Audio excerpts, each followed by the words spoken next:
guys, and welcome back to another episode of Rebuilding Wimbledon. If you're still enjoying the series, of course, drop a like on the video. If we can get 400, that'd be special. So, yeah, I'm just showing you a player right now because he was one of the players that was doing very well and got a lot of Player of the Match awards last year in the Premier League. Someone said they wanted to see his stats, so I figured I'd start this episode by quickly showing you. So if you are interested in Mikola Dorosh, who a player I actually did look at originally, he came for a scouting report of mine when we were in the Championship, that first summer, I think it was, yeah, it must have been, that first summer when we got the upgraded scouting range. He actually was in one of my scout reports, but there was no way in hell that we were going to be able to sign him, and clearly my scout was correct about him, that's for sure. But anyway, moving on.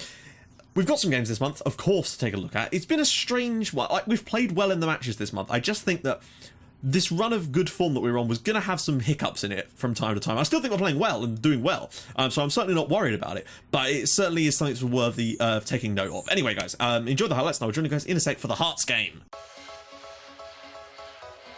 Nogueira, oh my god, what a great header that is from Nogueira, in to have the lead here against Wimbledon, which is not a good result against the bottom club in this group really, guys, even with the rotated team. Evangelista, ball over the top, Alisson will get there for Inter. Oh, it skims past his man, ball across for Diego Costa, and it is 2-0 to Inter. Inside 11 minutes, we've probably still been the better side, which is a bit annoying, but there you go, you're not always going to win when you're the better side. Baltam, inside for Farmer. Inter are marking up well here against 10 men, to be fair. Masek looks long. Salvi brings it down brilliantly. All the way across. Fabio's in anyway. We've managed to grab one back here with 10 men, and of course it's Fabio that's got the goal. That's all that matters here. Well, there we go. 2-1 to Inter. Even with a weakened side and 10 men for the entire second half, we were still the better side. But we come away with the defeat this time, which is a shame. But that game against Hearts in the next live com is going to be crucial. Areola over the top, and Ramos is through. Oh, it's a goal. This guy is a monster of a young striker, I have to say. Jordi Ramos makes it Stoke 1, Wimbledon 0. Is this the start of a little bit of bad form that we're about to run into? Play it short here, surely. He goes all the way up. Baltam, Carlos 1-1. And we are still looking just as solid. Stoke 1, Wimbledon 1. Carlos with the goal there, and we're back in the game at the Britannia. Cleared it away. Masek to Carlos. Looks straight over the top for Fabio, though. Fabio's got the pace. Can he get the shot away? He's gone deep. He's bloody scored again. See, this is the thing. We flipped this game on them in 2 minutes. Last season, we would have lost this game 3-0 the moment we conceded. Now we've really got resilience. Oh, slips it through for Ranis, and it's 2-2. And there you go. Jordi Ramos makes it Stoke 2, Wimbledon 2. This is going to be a very interesting game now. A bit of chess time, I think. Well, there we go, a 2-2 draw. We were probably still the better side, created some good opportunities, but Ramos is a really difficult player to deal with, so I'd still take it as a good away point. Gomez's ball in. Masek clears it away, and he can run like the wind at times. Farmer to Baltam. Men up, coming here. Baltam holds the ball up nicely, crosses it. Salvi has got a man in here, and that man is Mateus. Terrible angle, it doesn't matter. It's 1-0 to Wimbledon, and it's Mateus with the goal, and he's given us the lead in a game that we've played well, but with Fabio off the pitch, it was not looking good, but we do have the lead now. Salvi out to Shane Williams. Can he finally score a goal? There's a lot of space for him if he fancies it. Oh, he's gone for it, and it's 2-0. Wimbledon score in the 90th minute to finish off the game. Shane Williams, first of the season. We've been good today. In Fabio's absence, we've really put in a solid performance anyway and made up for the poor results of late. Baltam. Williams again. Has he got another one in? Not quite. There we go. Wimbledon 2, Southampton 0. Really good, solid home form. Fantastic result. Right, guys, we're back, and we're going to do a question of the day, and I've actually forgotten to choose a question of the day off the top of my head. So here, question of the day, favourite place in the world. Now, for me, this is a bit, like, short, I suppose you could say it's short. So my favourite place in the world is the city of Edinburgh, just in general. There's something about that city that I just fucking love. Every time I get to go there, it's just, I don't know, when I'm visiting family, it's just a really, really nice city. I just really love the vibe, particularly during the Fringe Festival and stuff like that, but also at Hogmanay at Christmas, around Christmas, New Year sort of time. It's fantastic. It's just a lovely city for the most part. So there we go. What's your favourite place in the world? Do let me know, and if you've got any ideas for a question of the day, of course, drop those in the comments too with the hashtag QOTD. Now, so as you can see, Fabio's still top scorer, still the best average player in the league, but as you can see, he's just dropped off the pace a little bit. Not too worried about that. He's had a couple of games missed and he's had a few injuries and whatnot. Bellerin's finally back onto his position as the top assister, but he's certainly fallen off the pace a little bit from what he was at like last year. But we're still second. We're still only 3 points off the top of the league, and we're still 10 points above Swansea, who are fifth. And that's despite our draw against Stoke. We probably could have won the Stoke game, but Jordi Ramos, this lad, is a quality striker. I might actually have a little look at scouting him and see what he's like. Oh, he's on loan from Barcelona. Okay, so there's no way in hell we'd be able to sign anyone like this as, on a permanent basis. But I'll tell you what, he looks like a quality player. He scored 12 times for Stoke already, 2 against us. I thought we'd managed to handle it. When we got 2-1 up, I switched the tactics around, went deeper, took off the offside trap to try stop him from getting in behind, and he still managed to get the goal. But it's a shame that our little winning run came to an end, but hey, who cares really? It's the fact is we're doing well. We've got 35 points after 14 games. We are doing a Leicester City at the moment, and we're doing it well. So I think Champions League this year is looking very, very good. We're looking good defensively, good attacking. All is looking pretty damn solid for us across the board. Top goal scorers, of course, Fabio with 19 and 17. He picked up a stub toe in the last match, but thankfully Mateus came on and scored the winner against Southampton, so all is well on that one. Isler's actually our second biggest scorer with 6, which is interesting. Assist-wise, Salvi has 8, Isler has 6. I think both of those two could probably get themselves 12, 13 assists this year, maybe even more. Everton, unfortunately, he's still not back, and he can't play in these games because I didn't register him for the group stages because I didn't expect him to be able to play anyway. So, one thing we do need to talk about is the board came to me again and asked me if we wanted some more money, and I was like, do I want more money? Yes, I would. Please give me the money. So they have. They've given me another 25 million. We've got 25 million to spend in January. It's good. Like, as far as I know, we're in all of our financial fair play rules, because, well, they tell you if you don't they? There's like a report that comes through every now and then that tells you if you're going to fail, anything like that. So we should just be able to go out and spend. Now, areas I'm looking at maybe improving with that money, I think that left back is key for us. Now, looking at this team, we're just going to... Who are we going to put in here? Who are we going to put in here? We're going to have to put Njuku in again. Achabar still is not fit properly. No, sorry. Given the choice between Kirk and Mateus, it's going to be Mateus. But Biskup is not going to be on the bench. Instead, we're going to put Shane Williams on the bench because we don't really need 2 strikers on the bench, in theory. So without Fabio for this one, which is a bit of a pain, but what can you do? Now Hearts, obviously, because we lost against Inter, which was a bit of a shame. We were pretty damn good on the night still. Even with 10 men, we were still great, but it just wasn't to be in that particular game. Still looking pretty strong for the most part in this one, but I do feel like left back is an area that we could do with strengthening. Right back, now that we've got Manquillo back, we also have Bozo in there as well. Sorry, Botzo. Someone did tell me it's Botzo in there as well, and he's got room to improve as well. So I feel like we're okay in the right back slot for now. But Pray Fate is too young to be coming into that left back slot just yet, and I think maybe a good solid left back would be the next best investment. I know that there's this area of the pitch too, and I'm still thinking about the idea of maybe doing a complete change around and actually moving Carlos on for massive money and then investing that into a shadow striker if I can find one. But I'd want to find the shadow striker before I do that, because I really did struggle in the summer, because that's one of the things I looked at in the summer, was to try and find a shadow striker. You'll see that Hearts are topping the group despite being 10-1 to win this match. We've really got to go out there and win this, don't we? We've got no choice. We have to go and win this game. Ooh, that was the wrong button, but hey, they're looking up for it. That's fine by me. If you're up for it, you're up for it. I'm expecting a win here. A win gives us the win in the group and puts us through to the next round of the Europa League. Now, yeah, the whole thing with Carlos, like, I feel like he's a good player, and he is a good player. He absolutely is. He scores goals, he creates goals, but if we're going to have a shadow striker in this system, I really do want it to be a player that is more like a Fabio type of player. Fabio is a very good complete forward, make no mistake. Oh, Mateus could maybe turn here, but I just wonder if getting him a partner in crime up there that's a bit more... Oh, good chance. Masek could bring... Masek? Oh, Beltab.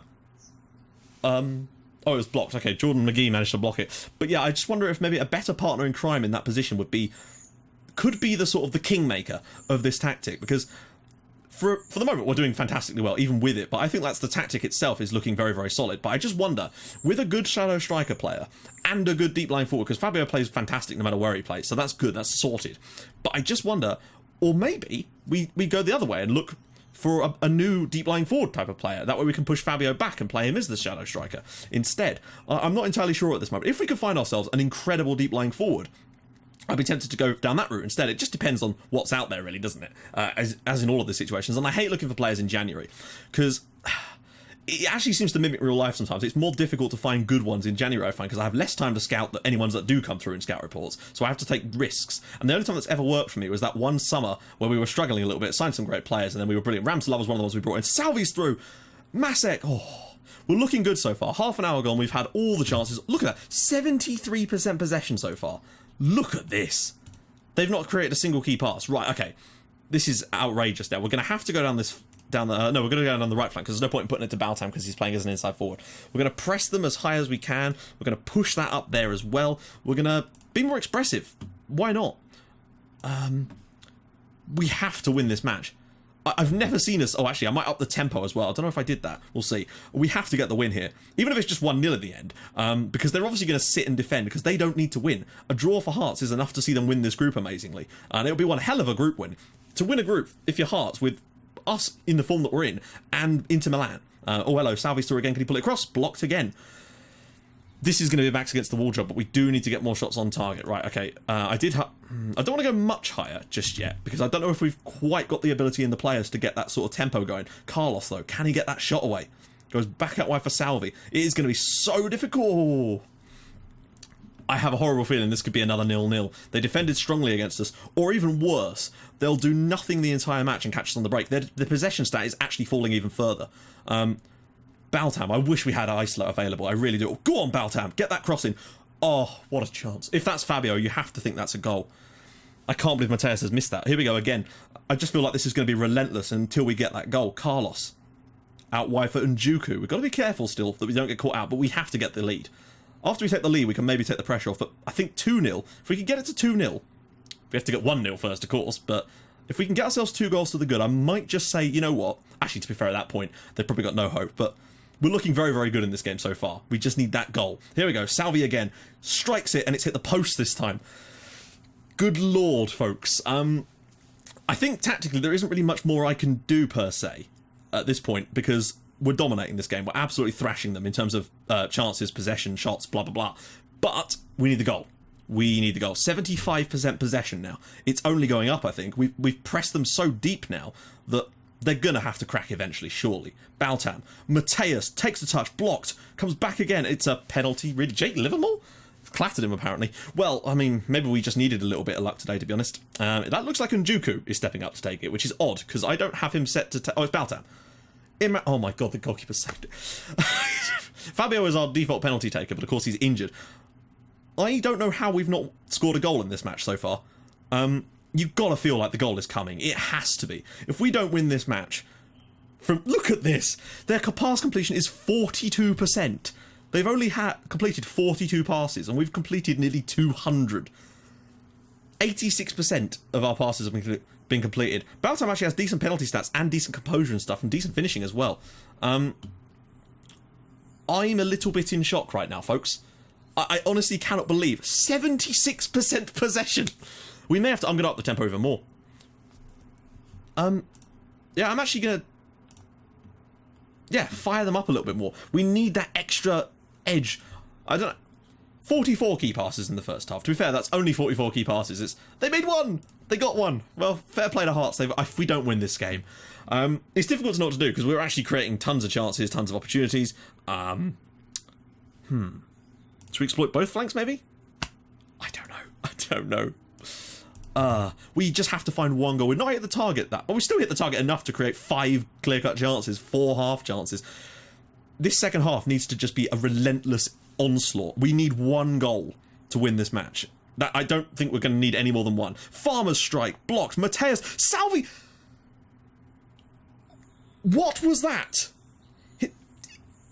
Do you have the horrible feeling that we're just not going to win this match because it's just not going to let us? Because I don't know what that was. Salvi just didn't take the shot for some reason. Carlos now to Mateus. I wish we had Fabio. Carlos through again and Dargo with a save. This is getting stupid now. I've never seen us dominate a game to this extent and not score a goal. Farmer has still got... Get the ball! What are you doing? Okay, right. What can we change now? Oh, overlaps. Let's get some overlaps as well. Why the hell not? I don't want to go attacking just yet. I just feel like let's get some overlaps forward as well. Get some extra players in those areas. Imran Baltam's only on a 6.5, but it's because he missed the penalty, I suppose. Right, Salvi's corner to the edge of the box for Carlos. Maybe we just need a screamer from him. Gets in there, strikes it. Dargo with the save. I don't think we're going to win this game. I think we're going to end up not winning this somehow. And that would be the most ridiculous result. We were about to get the epitome of what people call FM'd. I sense that's what's about to happen anyway. And obviously, yes, you've got to take your chances, but you'd think by now, look at this. Right, let me guess. If Hearts were to... No. Bloody hell. They had a shot. After 51 minutes, Hearts actually had a shot. And if they'd have scored that, I think I would have thrown things, to be honest. Masek. I might think about some subs soon, but I'm not really sure who to bring in. Mateus, he made a little run there and he's ducked back. Salvi with the pace. Salvi pulls it back. Oh, no! Of all the ways to go in front, Alim Öztürk's own goal. Salvi will take the assist, will take the lead. But my God, of all the good things we've done in possession today, that is not how I expected to take the lead. Salvi knocks it in, and it's an own goal. That didn't even look like it hit the guy. That looked like it bounced in off of nothing. Okay, we'll take it. It's 1-0. That's all we needed was the 1-0 there, and we should be okay now. But I do want to we need a second goal. We've got to score at least one. No way. Fucking hell. Tell you what, Hearts have created a couple of things, despite not really doing much. But I suppose that's the pressure. You know, we're putting a lot of pressure on them. I might just take off the overlap now. So our fullbacks don't get caught so high up the pitch. We've got the lead, and that's what we need right now. Salvi and Masek have been absolutely outrageously good today because of their creative output. Finishing has been a bit of a soft spot for us today.